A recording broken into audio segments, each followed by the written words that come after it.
Hi and welcome to today's video. So today's video is basically like a mini review roundup video where I'm basically going to be talking about all the makeup products, all the new makeup products that I tried throughout this year. Majority of them are like new releases, basically products that were released sometime this year and I got to try them this year. And some of them are actually products that have been there in the market for a while, but this year was the first time that I actually went ahead and bought them and used them. So this is kind of a compiled review video of all these products that I've been using so far.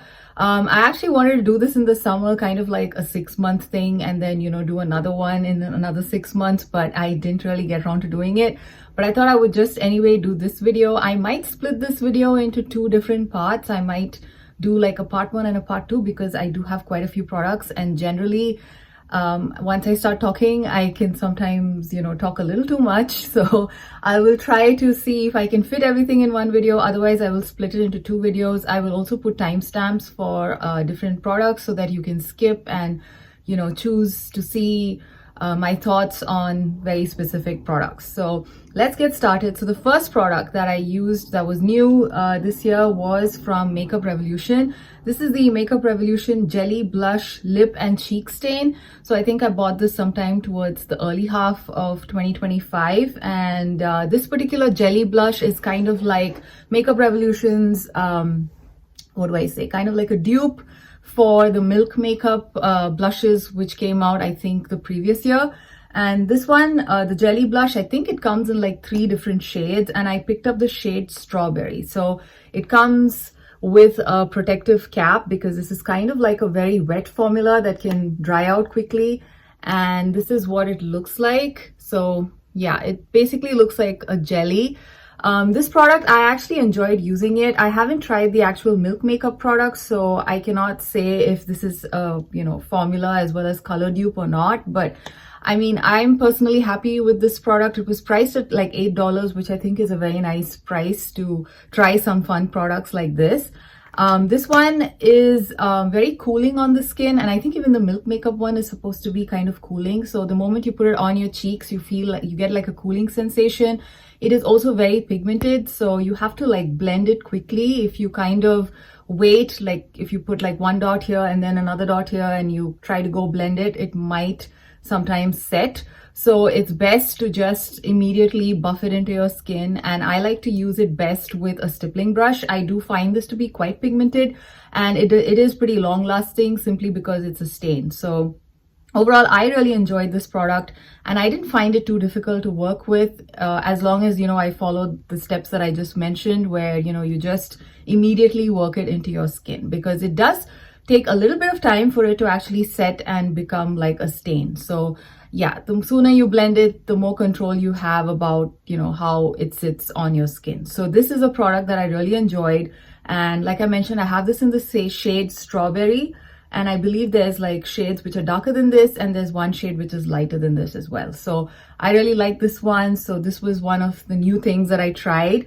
The next one is actually from Sephora's in-house brand. I tried the Sephora, what's this called? This is basically the Sephora matte lipstick, their in-house brand matte lipstick, which comes in this kind of a cream packaging. I really like the packaging of this product. I have this in the shade 02. It doesn't have a name. These lipsticks are made in Italy, and this particular shade 02 is just okay. It's kind of very much like my own lip shade, and I feel like sometimes, depending on what time of the year I use it, it can kind of wash me out a little bit. So the color is not my favorite, but more than the color, I would say even the formula is something that I found very disappointing. I find this to be very heavily fragranced, to the point where even after it's on your lips for several hours, you can still kind of taste it and smell it, which is something that I'm not so keen on, especially since it's kind of a very strong floral fragrance, which is not my favorite fragrance for lipsticks. I prefer like a vanilla, or even a mint is fine. Minty vanilla is fine, but floral is a bit too much, especially when it sticks around for a very long time post application. So yeah, not my favorite formula. I don't really think this is very suitable for my very dry lips. I did use this with a lip balm underneath, and even then I didn't really enjoy it. So overall, it's not my favorite product. I probably won't be picking up any more shades in this range. What I do like from the Sephora range is this one. This is their satin version of these lipsticks. They come in these kind of black tubes. The formula of this is much better. This is also heavily fragranced, but I can still kind of, you know, push through that because the formula is quite nice. And I have this one in the shade 20. So this is the shade that I have from the satin range. This is a nice shade. I really like this. I much prefer this over this one. So if you are looking to try a nice lipstick from the Sephora in-house brand, I would just pick up this one. And I think they do have a couple of new formulas too, which I haven't really tried yet. And I think Sephora is coming up with a sale, so it would be a perfect time to pick these up. But this one is a big pass from me. I'm not going to be picking up any more shades from that range. And this was actually part of like a Christmas set that I picked up last year. So yeah, along with this, I also basically got this lip liner, which is the Sephora Rouge Gel Lip Liner in the shade 32, which is Hot Sauce. Now this lip liner is a different story. I really like it. It's a very creamy lip liner. At the same time, it does help prevent any spreading of your lipstick beyond your lip lines. And also it's a very beautiful shade which works very well to fill in your entire lip. I find this to be creamy yet doesn't move around too much. So overall, I think this is kind of what I prefer in that set that I got out of these two things that were there. So yeah, this was a very nice color as well. I really like the color. I can maybe swatch it. So this is what the color looks like. So this is the color Hot Sauce, sorry.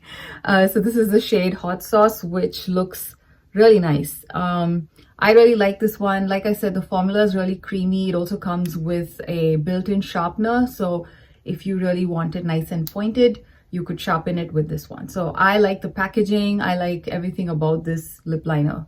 So that was the other lip product from Sephora that I tried this year and which I'm kind of happy with. Now, the next bunch of products are actually from Kiko Milano. Early part of this year, sometime I picked up some of the products from the Kiko Milano Bridgerton collection. Oh, things are rolling around here. Okay. So yeah, I think the Bridgerton collection from Kiko released sometime in 2024. But yeah, I think I picked up some of these things in 2025 and I basically use them this time of the year. So I basically picked up 3 things from the Bridgerton collection. I picked up a lipstick, I picked up a lip gloss, as well as one of the shimmering cream eyeshadows from this collection. So the first thing I want to talk about is the lipstick. Now the lipstick, I have this in the shade 03. I believe some of these products are still available on Kiko's website. I think the Bridgerton collection is still, most of the items are still available to purchase. So again, if any of these things interest you, it is still available to buy. So the Bridgerton lipstick that I picked up was in the shade, like I said, 03. And this is a very beautiful shade. And I really like the formula as well. It's a very creamy formula. It's very comfortable to wear. It also is like a very easy to throw on shade. Like it's just perfect for everyday wear. I love the formula. I like the packaging. So overall, I really like everything about this lipstick. And yeah, I highly recommend picking this up if you still want to pick up something from the Kiko Bridgerton collection. This is a really good buy. The other lip product that I picked up was this lip gloss, and this is in the shade 02. Now this particular lip gloss, I think they came with 3 different lip gloss shades, out of which I think 2 or 1 of them is a shimmery one, and this one, the one I have, is the non-shimmery version. And I really like this lip gloss. The formula is fantastic. It is very, very lightweight on the lips. It is also non-sticky, and that is one of the main things that I look for in a gloss. I don't like lip glosses that are too sticky, and I also like lip glosses to have some amount of pigment, and this is a nice pigmented lip gloss. So you can pretty much wear this on its own with a lip liner if you like, or even without a lip liner, and you're good to go. And I like how shiny it is as well, and it does maintain that shine for a fairly long time. Most times, you know, lip glosses, they don't really maintain the shine for too long, understandably. And this one, I was quite impressed. It still kept my lips looking kind of shiny. It kept it nice and hydrated and moisturized. So yeah, I really like this formula. And again, it's another item that I would highly recommend picking up from the Bridgerton collection if you are still looking to buy something from the Bridgerton line. The third and the last product I bought from the Kiko Bridgerton collection is this Gilded Glaze Shimmering Cream Shadow. I have this in the shade 01. Now, I really love cream eyeshadows. I don't wear eyeshadows that often, but these days if I do wear an eyeshadow, it's usually a cream, or it's basically one of those stick eyeshadows which you can just quickly, you know, buff into your eyes and then just quickly draw onto your eyes and then buff it in with your fingers. And this one is beautiful. It works really well. You do not need even a brush. You just take a little bit on the back of your hand, use your finger, and you can easily spread it out, and it gives the most beautiful, shiny, glossy looking lids. I like how it is very much like a traditional shimmery eyeshadow. It's not anything like duochrome or something, but at the same time it gives like a nice glossy finish on the lids, which I really like. It kind of catches the light perfectly. So I've been enjoying this, and I wish they kind of came out with this in their permanent collection. They do have some really great eyeshadow products in like pots, and their stick eyeshadows are also really great, but I don't think they have something like this, which is like a squeezy tube cream eyeshadow in their permanent range. I think this formula is very nice. I think there are also 2 other shades in this line from the Kiko Bridgerton collection, and if it's still available, maybe I might pick out one more shade. Let me see. Yeah, so overall, been enjoying this. I've used it quite a bit actually, so yeah, I think there's still quite a bit left, but I can kind of see that quite a bit of the tube is already quite done. So yeah, this was one of the eyeshadows that I've been reaching for the most when I do wear some eyeshadow. So this was another new product that I tried this year. Absolutely loved it. So yeah, so those were all the things that I tried from the Bridgerton collection. Now I have a couple of K-beauty products to talk about. I did do a K-beauty haul early part of this year, and one of the products that I picked up was from the brand called Her. And this is the Moist Ampule Blusher. And I have this in the shade, what shade is this? Oh, I have this in the shade 02 Deep Plum.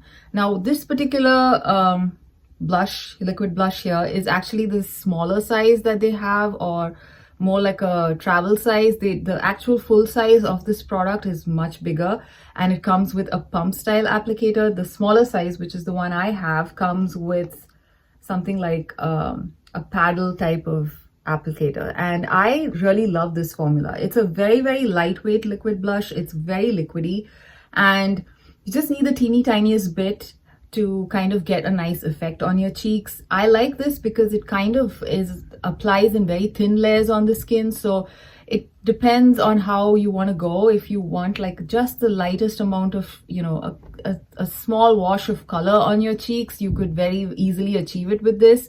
It kind of gives like a watercolor color effect on your cheeks. That's probably the best way to describe it. And you can easily layer this product to get more of a pigmented look as well, because it layers really easily, being such a thin formula. And it also does not upset anything else on your face if you have foundation underneath, etc. So overall, I like it. It also gives like a very natural looking, juicy appearance to your cheeks. It's not really a shimmery formula or a pearly formula, but it kind of does something. It kind of gives your cheeks a little bit of a lift somehow. It looks really beautiful on the skin. I don't know how else to describe it.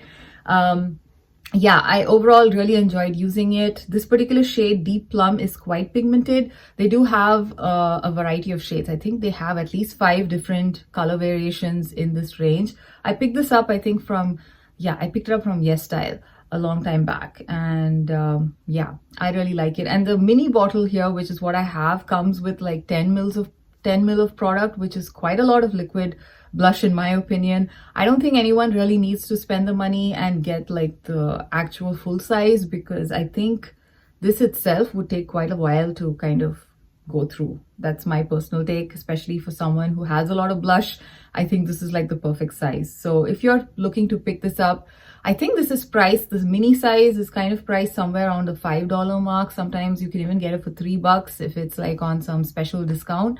So the price is amazing, the product is amazing, the formula, the way it looks on the cheeks, everything about it is absolutely fabulous. I love this. This is one of my favorite K-beauty finds of the year. Now, another K-beauty find also, which I absolutely adore, and which I got to try this year, is from the brand called Hints. And this is actually called, I think I'd written it down because, yeah, it's called the Hints True Dimension Glow Cheek. It's not really written at the back, the actual name of the product. Yeah, it's called the True Dimension Glow Cheek. And I have this in the shade Mellow, 02 Mellow. I believe this comes in, I think, some 5 or 6 different shade variations. Again, I picked this up from Yes Style, and this is what it looks like. It is basically a baked blush. So if you're familiar with, Rare Beauty or Laura Geller, and of course, a lot of other brands have also come out with baked blushes. It looks very much like that. This is a nice, beautiful, glowy baked blush. Again, the shimmer in here is so finely milled that it looks very pearl-like on the skin. It does not look like glitter. I love how it sits on the skin. Again, like most K-beauty blushes, this one also is not very pigmented. So it's one of those blushes which you can easily layer like slowly. And I sometimes enjoy using those kind of blushes because you have better control over how you apply your blush. And, in general, it's just more easier to just slowly build up a blush versus getting so much of pigment at one shot and then trying to buff it all out. So this one works really well. I love how this looks on the skin. It looks very natural.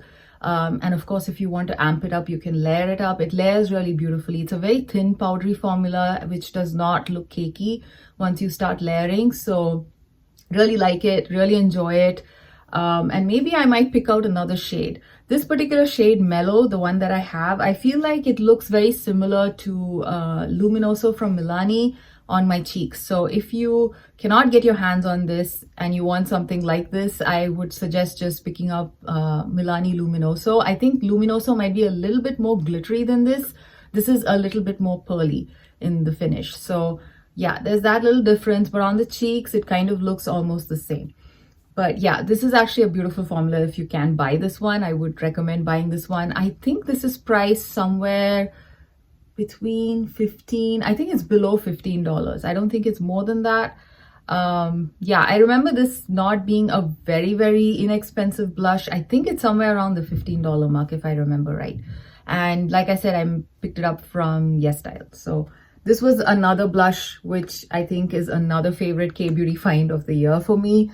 So these two blushes were kind of my favorite K-beauty products to use this year. Now, the next bunch of products are actually, again, from another limited edition range that I tried this year, and this is from Essence. So during Valentine's Day, Essence came out with a limited edition line called Love It a Chocolate. So I picked up 3 items from that collection. So one is the blush mousse. The other 2 are like this lip gloss here and this eyeshadow stick. So let's start with the cream blush. And this blush mousse is what basically drew me in to buy these products. I generally don't tend to buy that much of Essence products, especially the limited edition ones. Yeah, it's been a while since I picked up anything limited edition from Essence, but I really fell in love with how this particular blush looked like. It's the most beautiful, easy to throw on pink color. I love this pink. It also has a nice chocolatey scent because this is kind of like a chocolate themed collection, and it's not a very overpowering scent. So I think it's fine. Once it's on your cheeks, you don't really smell it. So this is kind of okay, at least for me. If you're extremely sensitive to fragrance, maybe this is not for you. I don't think this particular collection is available anymore, but yes, if you have it in your collection, I highly recommend revisiting it because it's really, really nice. I love how this mousse blush sits on the skin. It's a very pigmented blush. It's again a very, it's not a very creamy blush. I would say it is, I think even the term mousse is, yeah, I mean, something like a stiff mousse is what I would describe this. It's a bit of a stiffer formula, but it applies really easily. I use like a stippling brush to get in there, and then I just apply it onto my cheeks. It blends really easily. It's very much like a semi-matte type of formula, but at the same time, it's not a very flat looking formula either. I mean, it looks reasonably nice even without like a highlighter. It doesn't look dull on the skin is what I'm trying to say. So yeah, I like this shade. I love how this is kind of like an easy to throw on it's more of like a warm pink leaning shade. I enjoyed using this a lot, and yeah, I just think this is one of the nicest Essence products that I've tried in a while. And I hope they kind of make this type of formula like a permanent formula in their range. It's a pretty nice formula, and I really, like I said, I really like the particular shade that I tried. Now, the other product from this line that I tried was this eyeshadow stick, again from the Love It a Chocolate collection. Now, this stick is, it was a bit disappointing for me. I thought it's going to be more of a shimmery shade. I don't know if you can see. It's a very satin type of a shade. So I was hoping that this would be a little bit more shimmery, in which case I can do like a nice smoky eye with a bit of, that shimmer coming into the, main part of my lid and everything. But this, I don't know, it's just a little bit, it just looks a bit flat on my eyelids, on my skin tone. I just think it doesn't work well for my skin tone. If you have like a much fairer skin tone, I think this might pick up a little bit more of that chocolatey brown. On my lids, like you can see here, it's not exactly a taupey shade. It kind of looks like a very dull gray purple. It's just not a very flattering shade on my skin tone. So if you have a lighter skin tone, and I think I saw a lot of reviews where people with much fairer skin than me were able to use this, and it looked really pretty on their eyes, which is basically why I picked it up. So I think it's more of a skin tone thing. The formula is not bad. I think it's not very creamy being like in a pencil form, but it is pretty creamy for being in a pencil form. It's not a very stiff formula. It's very easy to use on your eyelids. It doesn't tug your lids, so it's kind of gentle to use that way. And it also doesn't set too quickly, so you have time to sort of quickly buff it in if you want to. I think this shade is more suitable for me to just use like somewhere in the crease versus actually like all over the lid or even in the outer corners of the lid. It just somehow doesn't do anything for me. So yeah, this was kind of a disappointment. Yeah, and then the last product from the Love It a Chocolate collection that I tried is this lip gloss. And this lip gloss is so initially when I picked it up, for a long time this particular part of this gloss was stuck inside the cap, so I had to kind of basically decant the gloss onto the back of my hand and then just apply the lip gloss. The lip gloss formula as such was really great. I liked it. It was a very nice non-sticky formula. It also had enough of a glossy shine, and it stayed kind of shiny for a fairly long time. So I was happy with that. I also like the shade. The shade is kind of like a nice brown shade, which looks nice, especially when you pair it with a nude lip liner or like with the lip liner from Sephora, like this one. It worked really well. What I didn't like was the packaging. Initially, like I said, this was stuck. Now it's actually fixed here. I mostly bought this for like the fun factor. I like how the tip is kind of like a piping tube tip, and that's basically what drew me in. But yeah, I'm not probably going to repurchase this if it came back on to the website again or something. I mean, it was a fun product to try, and I tried it. So yeah, so that was the last product that I tried from that collection from Essence. Now, the last product that I think maybe I will mention in this video, because the video is getting quite long, is this one from Milani. This was the Milani, what is this called? Okay, I don't remember the exact name of this lipstick. I think this is one of their creamy formulas. So I tried this lipstick after a long time. I remember when these lipsticks were released, they were hyped up quite a bit. Everybody was talking about the formula being really great for the drugstore. And I eventually went and picked up the shade Crave, which is like this bright, hot coral. I was surprised because I think I ordered this online, which is probably why it's, so bright. I don't think I would have picked up such a bright shade in person. But yeah, once I got this in my hands, I was pretty impressed with the formula. I really enjoyed how nicely it stayed put. It is pretty pigmented. It kind of stains my lips, probably because it's such a bright shade. I basically dab this lightly and apply it on my lips, because if I kind of go in and just wear it like a normal lipstick, it's just too pigmented and too punchy a color, so I kind of dab it and lightly wear the color, and it looks really pretty worn like that. But of course, if you like to wear a really bright color, this is very good from the drugstore. The formula, like I said, is very comfortable. It's more of like a satin formula, and it stays put all day for the most part. And even after it fades, I feel like it does leave a bit of staining behind, which is kind of like an even stain, so you still have a lot of color left on your lips. So overall, I really enjoyed this lipstick. And yeah, this was of course not something that was released this year. This was, I think, released maybe even 2 years ago. So yeah, this was the first time I was trying this particular product out. So yeah, so this is part one of all the makeup that I tried in the year 2025. I will come back with this part two because I have still some more products to talk about. And I hope you enjoyed this video, and I will see you again in another one. Bye.